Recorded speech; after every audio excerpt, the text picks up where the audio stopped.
তো আমরা তিন বন্ধু এখন চলে আসছি ৬০ গম্বুজ মসজিদ।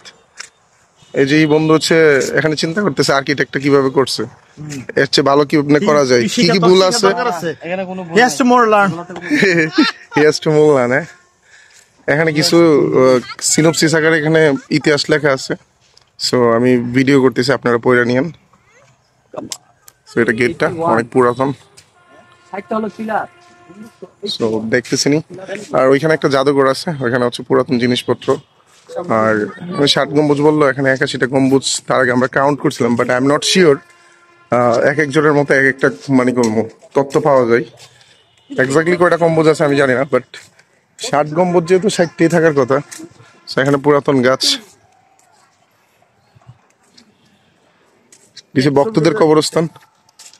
সরি, ৬০ গম্বুজ মসজিদ, যেটা আমরা সবসময় বইয়ে ইতিহাসে যেটা পড়ে আসলাম আর কি।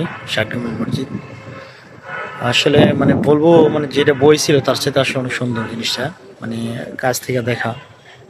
আর ভিতরে গিয়েছিলাম অবশ্য, হালকা ভিতরে প্রবেশ করলাম। আর এটা বাইরের ভিউটা আর কি। এটা দুই সাইডে দুইটা অনেক পুরনো গাছ, আই থিঙ্ক কত বছর, মানে কয়েকশো বছর, মানে আইডিয়া নাই।